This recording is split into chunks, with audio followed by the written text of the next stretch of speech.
It's now time to start looking at specific code and the usefulness of particular commands. One very useful ability within the VBA is to disable and enable individual controls on your form. This can be quite useful when you're data entering, where you can change a field's enabled ability based on the value perhaps entered in a previous field. So let's have a look at how we can change a field from enabled to disabled and vice versa. Let's create a new form in design mode, and we'll save this as FRM enable disable. And we'll add 2 fields.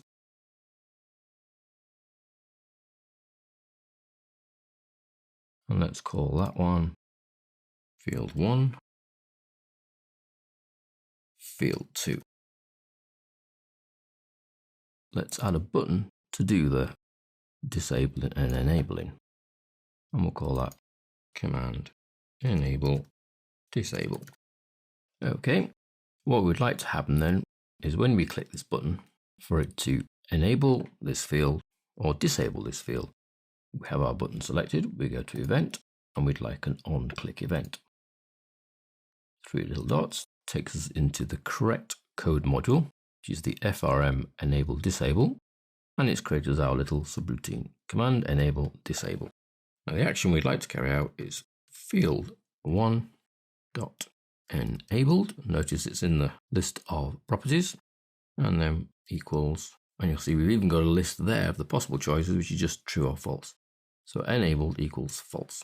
So when you click this button, it's going to make field 1 disabled effectively. Notice there's no need to do the long annotation for referencing fields when you're in a class module, because the assumption is all the objects you're referring to are in this form. So let's go back to the form. Let's save our form and view. So when we click our command 4 here, you'll see that it disables our text 0 field. So we're now not able to type into it. However, clicking it again does not disable the field or re-enable the field, because we actually haven't checked whether it's enabled or not. So we need to go back to our code. Now, because I'm in form view rather than design, I need to use our Alt tab to go back to the VBA editor because I left it open. If not, I would need to go back into design and use the view code button. So we come back to our little subroutine, and all that's doing at the minute is disabling field 1. So what we need to do is add in an if that we've seen earlier for the syntax. So if field 1 dot enabled, because that only has a true or a false value, I don't actually need to say if field 1 dot enabled equals true. I can just say if field 1 dot enabled, then. So if it is enabled, then I want to disable it, else I want to enable it. Field 1 dot enabled equals true. Don't forget we then need to end if. So there's our if syntax. If the question, then do this. If that question is true, else do this if that question is false. What that should then allow, if we go back round to our form, is when we click, the click enables or disables depending on the field's current status. So disabled field cannot be entered into. Enabled field can be entered into. Now there is one slight drawback to this enabling and disabling. If I'm actually in the field that I'm trying to disable, now it won't quite work here because I actually leave the field to click the button. But if, for example, some action on here was going to disable the field, then I wouldn't actually be able to disable it whilst I'm in it. So there is a step to take. If you're thinking of disabling a field, then you need to be certain that the cursor is not in that field. So it's always advisable to put another step in that actually moves the focus to another object.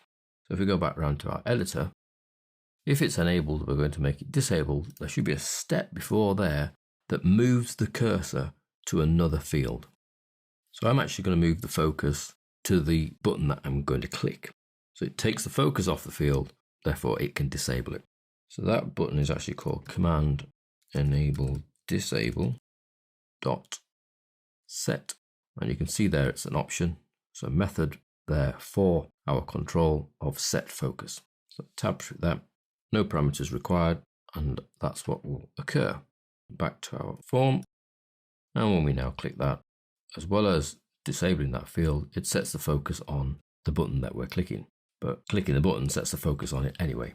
But you can see the process. If you're thinking of disabling fields, then move the focus away from that field deliberately, because if you don't know where the cursor is at that point, it's safer to physically move it to another object. So you move the focus to another object using the set focus method. So you pick another object, dot set focus, moves the focus away from the field you're trying to disable, then you can disable the field. Enable is simply enabled equals true. So this is a nice little utility that will make user interaction with your forms much neater and nicer, and it saves all that trying to capture the data from a field that they shouldn't be filling in by simply disabling the field they can't fill it in.